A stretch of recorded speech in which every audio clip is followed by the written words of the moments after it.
श्री ठाकुर जी दूध की भी चोरी करते हैं।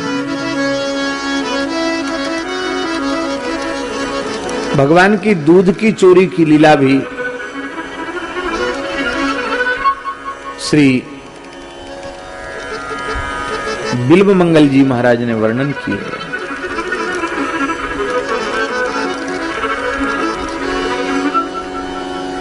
पीठे पीठ निषण बालक गले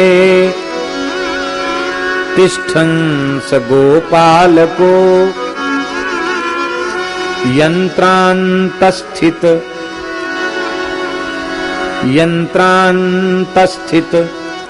दुग्ध भाण्डमभिविद्याच्छाद्य घंटावरम वक्त्रोपांत कृतांजलि कृतशिरः कंपम पिबन्यः पयः पायादागत गोपिका नयनयोर्गंडूष फूत्कार कृत। एक गोपी बोली मैं पकड़ के दिखाऊंगी। क्या करेगी तू? तो उसके घर में एक बजाने वाला घंटा था।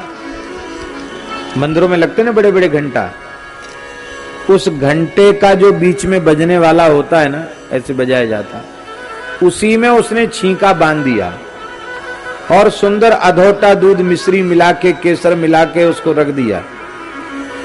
ठाकुर जी सखाओं के संग आए तो पीठे पीठ निषण, काष्ठ के पीठकों के ऊपर पीठक रखा और उनके ऊपर बालकों को खड़ा कर लिया और बालकों के कंधे पर स्वयं ठाकुर जी खड़े हो गए।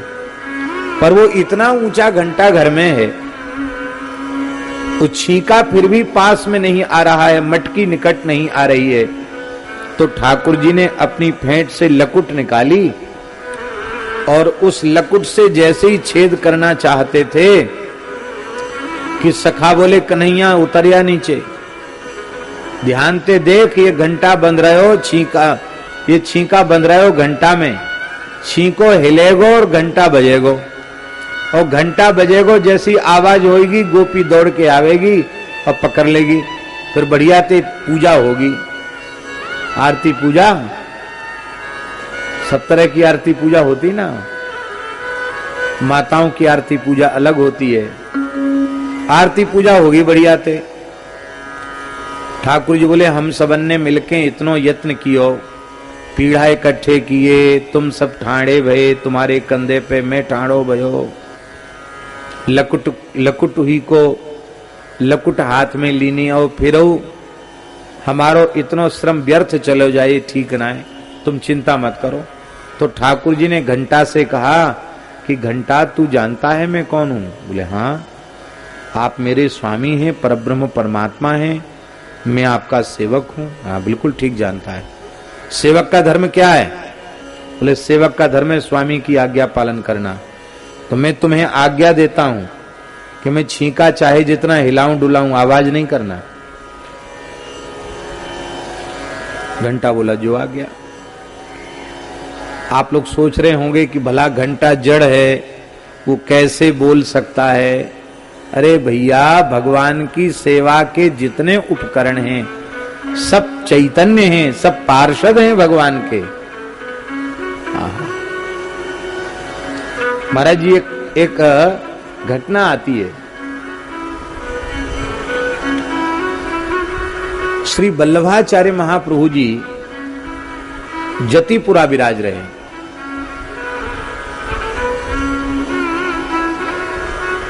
और ठाकुर जी का राजभोग धराने के बाद अपनी महल में कुटिया में विराज रहे। उसी समय 4 व्यक्ति आए। बहुत ध्यान से सुनने वाली बात है। 4 व्यक्ति आए वल्लभाचार्य महाप्रभु जी के सामने। श्वेत वस्त्र पहने हुए, बहुत व्याकुल होकर रो रहे थे। चरण पकड़ लिए उन्होंने और कहा, हमारा अपराध क्या जो हमको भगवान की सेवा से बाहर निकाल दिया गया। महाप्रभु जी ने उनको समझाया बुझाया, सेवकों के प्रमाद की क्षमा याचना भी की। वे तो चले गए, पर आज महाप्रभु जी ने श्रीनाथ जी का राजभोग उसरा, पर महाप्रभु जी ने प्रसाद नहीं पाया। आज का जमाना होता तो परिकर के लोग सोचते कि चलो कोई बात नहीं, गुरु जी का मन नहीं हुआ खाने का, हम क्यों भूखे मरें। पर महाप्रभु जी ने नहीं पाया तो पूरे परिकर में किसी सेवक ने भी कुछ ग्रहण नहीं किया। सबको बड़ा कष्ट हो गया कि महाप्रभु जी ने भोजन क्यों नहीं किया। आज पूरे दिन पाया ही नहीं प्रसाद, रात्रि में भी प्रसाद नहीं पाया। प्रसाद भक्तों में वितरित कर दिया गया। महाप्रभु जी के सेवक परिकर में किसी ने भी प्रसाद नहीं पाया, लेकिन सब बड़े दुखी कि इनके दुख का कारण क्या है। प्रातः काल सब सेवक, पुजारी, रसोईया, भंडार घर के सब आए। वल्लभाचार्य जी को प्रणाम करके बोले, महाराज अपराध तो बताना पड़ेगा, हम लोगों की गलती क्या हो गई, आप दुखी हैं, आपने प्रसाद नहीं पाया। तो महाप्रभु जी ने कहा कि तुम सबका सेवा का प्रमाद अब मुझसे सहन नहीं होता है। मैंने विचार किया है कि बस अब मैं अनशन करके प्राण त्याग दूंगा। सब व्याकुल हो गए, क्या हो गए, अपराध क्या हुआ। तो अपराध यह था महाराज जी, रसोईया ने 4 चावल धोते समय बहाकर नाली में पहुंचा दिए। वो 4 चावल थे जो रोकर आए थे कि हम प्रसन्न थे कि हम श्रीनाथ जी के भोग में जाएंगे, लेकिन न तो ठाकुर जी ने पाया न किसी संत ने पाया, हमको धोते समय नाली में बहा दिया गया। इसलिए कहते सेवा सुमिरन सावधान। सेवा की योग्य वस्तु न हो, सड़ गई हो, गल गई हो, उसको अलग कर दो, लेकिन जो सेवा के योग्य है वो सेवा में न पहुंचे, यह एक बहुत अपराध है। अब ये बात हम लोगों की समझ में आ जाए तो प्रायः हम लोगों के द्वारा घरों में भी और मठ मंदिरों में भी जो असावधानी होती है, जो बर्बादी होती है, वो बर्बादी होगी। बेकार पानी बह रहा है, धुलाई सफाई में तमाम चीज फिक गई तो फिक गई, पड़ी है तो पड़ी है। ये सब क्या है? ये सब पदार्थ, सब वस्तुएं भगवान की सेवा के लिए आई थी और भगवान की सेवा में नहीं लगी तो वो महाराज वे सब श्राप देती हैं, वो सब श्राप देती हैं। इसलिए हमारे पूज्य गुरुदेव भक्तमाली जी महाराज कहते थे, साधु कहते किसको हैं, साधक कहते किसको हैं। तो कहते थे साधक या साधु उसे ही कहते हैं जिसकी 3 चीज व्यवस्थित हो।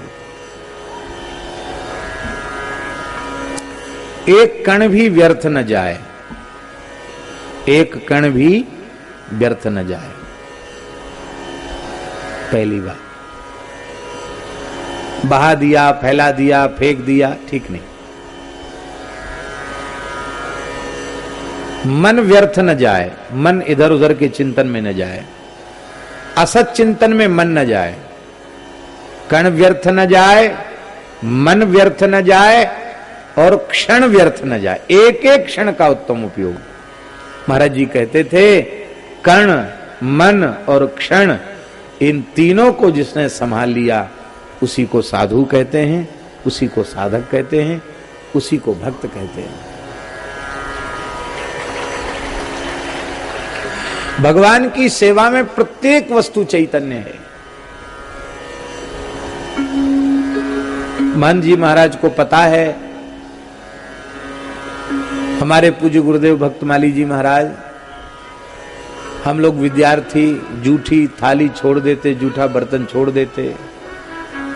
महाराज जी पूछते नहीं किसने जूठा छोड़ा, तुरंत अपने हाथ से उसको मांज लेते। कोई गृहस्थ भी खा के छोड़ जाता तो उसको भी धोकर मांज कर कपड़े से पोंछ के रख देते। एक बार इस बात पर चर्चा चली तो हम लोगों ने मिलजुल कर महाराज जी से निवेदन किया, महाराज जी पड़ा रहने दिया कीजिए, कोई मांजेगा और आप क्यों मांजते हैं, हम लोगों को अपराध चढ़ता है। महाराज जी बोले देखो पंडित जी, अपराध लगाने के लिए हम नहीं मांजते हैं, तुम सबको अपराध से बचाने के लिए मांजते हैं। तुम्हारी दृष्टि में ये सब बर्तन हैं, पर मेरी दृष्टि में ये सब चैतन्य हैं, ये सब ठाकुर जी के पार्षद हैं, ठाकुर की सेवा, संतों की सेवा में लगने वाले सब चैतन्य हैं। ये जितनी देर तक झूठे रहेंगे, अशुद्ध रहेंगे, उतनी देर तक भगवत भागवत सेवा से वंचित रहेंगे। अब वंचित रहेंगे तो शाप देंगे, इसलिए हमेशा सेवा के योग्य बने रहें। इस अपराध से बचाने के लिए हम मांझ करके रखते हैं। क्या महापुरुषों का भाव, क्या संतों का भाव। महाभारत में लिखा है लक्ष्मी और बलि का संवाद। उसमें लक्ष्मी जी ने कहा है कि जिन घरों में जूठे बर्तन धोकर नहीं रखे जाते, देर तक पड़े रह जाते हैं जूठे बर्तन, रात के पड़े हुए सवेरे धो रहे हैं, सवेरे के पड़े हुए दोपहर में धुल रहे हैं, दोपहर के पड़े हुए शाम को धुल रहे हैं, लक्ष्मी जी कहती उस घर को मैं श्राप दे देती। जूठा बर्तन नहीं रखना, घर में कचरा नहीं रखना, गंदगी नहीं रखना, स्वच्छता पवित्रता रखना। फूटे बर्तनों में भोजन करने वाला, कुधातु में भोजन करने वाला, उससे भी लक्ष्मी जी रुष्ट होती हैं। लोहा को कुधातु कहा गया, स्टील में सब खा रहे हैं। अब स्टील भी खत्म हो गया, अब तो बड़े लोगों के घर में प्लास्टिक के बर्तन आ गए, उन्हीं में लोग खाते हैं। चीनी मिट्टी के या प्लास्टिक के, उसी में खा रहे हैं।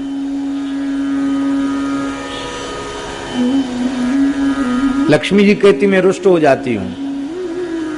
और कैसे रुष्ट होती हैं? बलि पूछते हैं तो बोलते हैं जो फटे कपड़े पहनते हैं उनसे भी मैं रुष्ट हो जाती हूँ।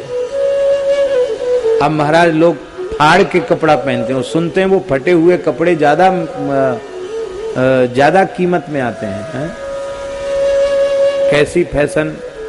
पहले गरीब आदमी भी कपड़ा फट जाता था, उस पर थेगरी चढ़ा लेता था, रफो करा लेता था, फटा हुआ पहन के बाहर नहीं निकलता था। अब देखते हैं कि ऐसे फटे हुए, अभी एयरपोर्ट में एक लड़के को तो देखा 20-22 साल का लड़का, इतना फटा हुआ जिसका कोई ठिकाना नहीं। हम कहे कि ये ज्यादा फट गया है क्या? बोले नहीं, ज्यादा नहीं, ये फैशन है।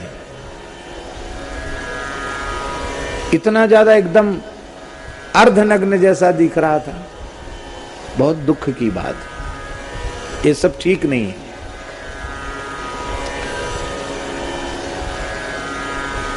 तो ये सब चीजें हैं, कोई जड़ नहीं है, जड़ता हमारी बुद्धि में है। महाराज जी नामदेव जी के बारे में, नामदेव जी जा रहे थे पंढरपुर की ओर, बाहर से आ रहे थे, पंढरपुर की ओर जा रहे थे। तो रास्ते में दो मार्ग मिले। अब वहां कोई बताने वाला व्यक्ति नहीं था। अब इस रास्ते से जाएं कि इस रास्ते से जाएं। तो उस दुराहे के बीच में एक पत्थर पड़ा था, इतना बड़ा। नामदेव ने हाथ जोड़कर कहा जय जय, रास्ता बताइए किधर से जाएं। तत्काल पत्थर से पंडरीनाथ जी प्रकट हो गए, बोले नामदेव जी इस रास्ते से जाइए। कहने का आशय क्या है कि बिना प्रतिष्ठा के कण कण में परमात्मा है। जब कण कण में परमात्मा है तो इन वस्तुओं में परमात्मा नहीं है क्या? पैर से आसन को खींचना, अपना अधोवस्त्र पैर से खींचना, किसी चीज को पैर से उठाना, इसका शास्त्र में बड़ा दोष कहा गया। क्योंकि जिसको हमने पैर से खींचा, ठुकराया, उसमें भी तो परमात्मा की सत्ता है। परमात्मा की सत्ता को पैर से ठुकराना अच्छा नहीं। बच्चे को भी पैर लग जाए तो हाथ से उसका स्पर्श करना चाहिए। ये सब मर्यादाएं समाप्त होती चली जा रही। तो ठाकुर जी ने घंटे से बातचीत कर ली, इसमें आश्चर्य नहीं करना। ठाकुर जी ने बातचीत कर ली। अब ठाकुर जी ने लकुट से छेद किया। अब महाराज जी जैसे ही लकुट से छेद किया, दूध का झरना झरने लग गया। वक्त्रोपांत कृतांजलि, वक्त्र उपांत, अपने मुख के निकट में ठाकुर जी ने अंजलि बांधी और महाराज जी दूध का झरना झर रहा है, ठाकुर जी दूध पी रहे हैं। अब छींके के हिलने से वो दूध का भांड भी आगे पीछे हो रहा है। तो जब अंजलि में गिरता है तो ठाकुर जी पी रहे हैं और मस्तक पर गिरता है तो ठाकुर जी का अभिषेक हो रहा है। दुग्ध पान और दुग्धाभिषेक दोनों एक साथ हो रहा है। और सखा ठाकुर जी के श्रृंग पर जो दूध बह रहा है ना, उसकी चुल्लू भर भर के पी रहे हैं। इस लीला को देख करके घंटा इतना भाव विह्वल हो गया, उसने अपने मन में विचार किया कि मंदिरों में भगवान का अभिषेक होता है, भोग लगता है, आरती होती है, तो घंटा बजाया जाता है। और यहाँ साक्षात परब्रह्म परमात्मा का दुग्धाभिषेक भी हो रहा है और स्वयं दुग्ध पान भी कर रहे हैं सखाओं के सहित। फिर भी हम मौन रहें तो हमारा तो जीवन जन्म ही व्यर्थ है। वो महाराज पुरानी बात भूल गया कि मैं मौन क्यों हूं, भगवान ने मना किया, भूल गया। और भावावेश में घंटा बड़ी जोर से बजने लग गया। जैसे ही ढन ढन ढन ढन आवाज हुई, अब तो गोपी अकेली नहीं थी, आज अपनी सखियों को भी बुला लिया। सब लाठी लेके दौड़ी। सखा बोले देख लो कन्हैया, अभी तक तो घंटा चुप हो, अब जोर को बजवे लग गए हो। एक गोपी छड़ी लेके आई, अब कहा होएगो। ठाकुर जी ने कहा चिंता मत करो, हमारो अनुकरण करो। हाँ, सबरी जुक्ति मुक्ति है हमारे पास। तो ठाकुर जी ने अपने मुख में दूध भर लिया और गोपी दौड़ी ठाकुर जी की ओर और ठाकुर जी दौड़े गोपी की ओर। श्री बिल्व मंगल जी कहते नयन योर गंडूस फूतकार कृत, अपने मुंह में जो दूध भरा था उसकी एक पिचकारी उसकी आंखों पे छोड़ दी मुंह से ही।